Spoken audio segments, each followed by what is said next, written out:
Bonjour, chers frères et sœurs. Nous apprenons à l'instant la mort du professeur Joseph Oona, cet érudit de professeur, ce professeur de renom, professeur émérite, qui fut l'un des grands professeurs du droit public dans les académies camerounaises, dans les universités camerounaises. Il a laissé ses empreintes, par son talent, par ses compétences.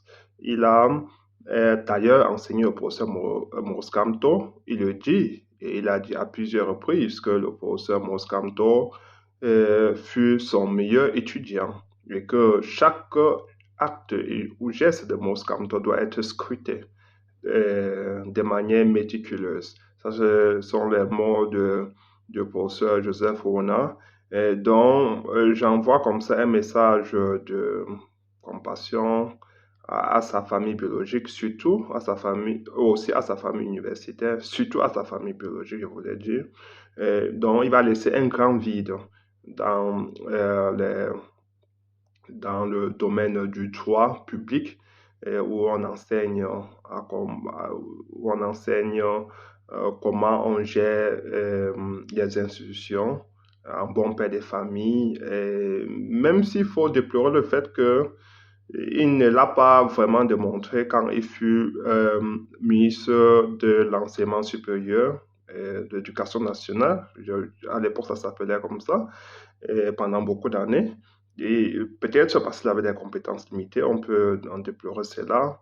Aussi, peut-être parce qu'il servait un régime, il fallait à tout prix qu'il travaille selon le rythme du régime.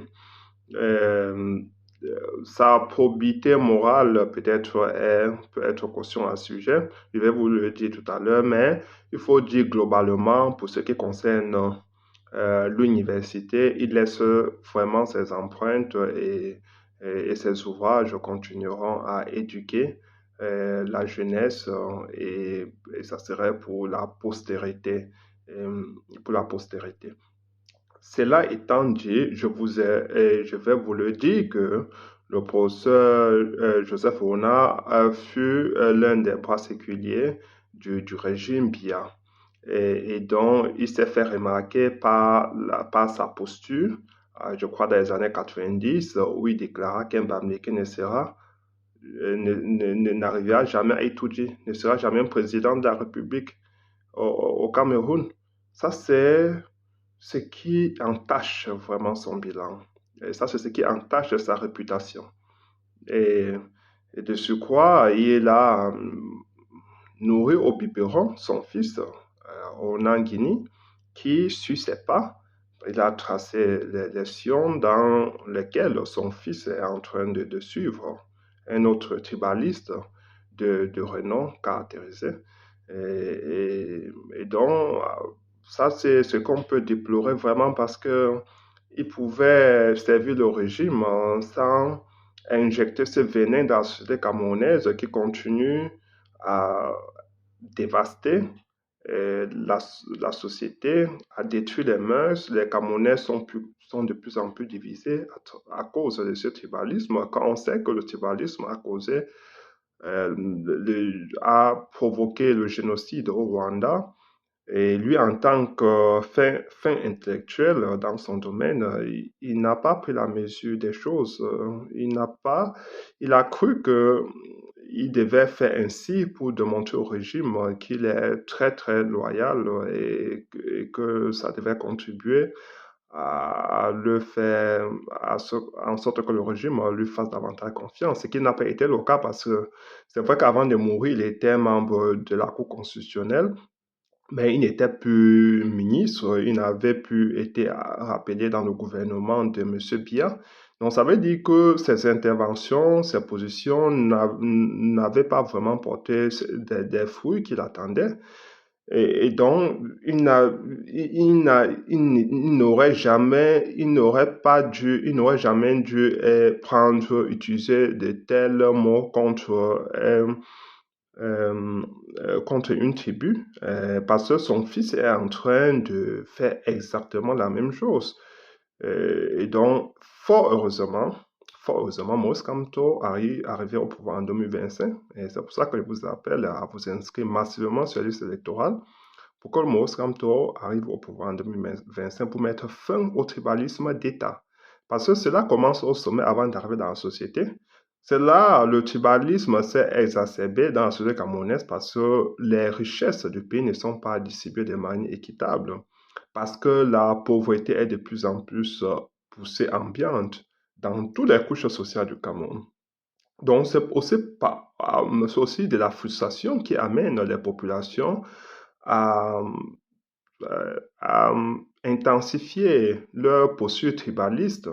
Et même si ils ne se posent, même s'ils ne se posent pas des questions, pourquoi ils sont servis par un régime qui ne leur donne pas des biens, qui ne leur donne pas le service attendu, c'est-à-dire leur donner de l'eau, de l'électricité, tous ces besoins élémentaires. Ils ne se posent pas des questions, mais ils attaquent plutôt ceux qui n'ont aucune responsabilité, alors que M. Biya est tranquille au pouvoir avec ses amis pour continuer à fouer, à, à voler les biens du pays, à détourner les fonds publics, à détruire la société camerounaise de toutes les façons. Et donc, il faut mettre fin à cela. Donc, Mouss Kamto arrivera pour mettre fin à cela.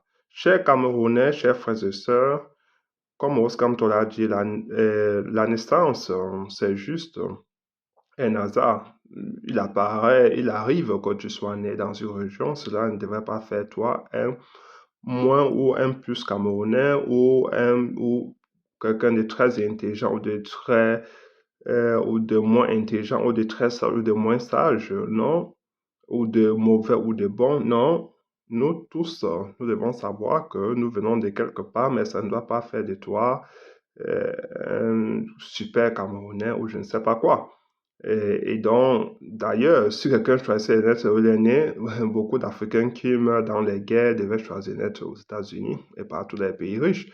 Certains noirs devaient choisir d'être blancs, certains blancs devaient choisir d'être noirs pour bénéficier, pour jouer dans les grandes équipes de basket, de football et avoir beaucoup d'argent. Ils devaient choisir d'être noirs par moment, juste pour avoir ces intérêts. Donc, vous voyez que tout tourne autour des intérêts de la société. Donc, quand les biens, quand les ressources du pays ne sont pas distribuées de manière équitable, on arrive à cette dérive langagière, cette dérive là qui détruisent toutes les couches sociales, qui mettent en mal le vivre ensemble dans tous les pays, et notamment et spécialement au pays, cela est très poussé. Le tribalisme a pris de l'ampleur et il faut mettre fin à cela. Chaque Camerounais, de là où il se trouve, doit contribuer à mettre fin à ces fléaux-là. OK, les gars, portez-vous bien. Ciao.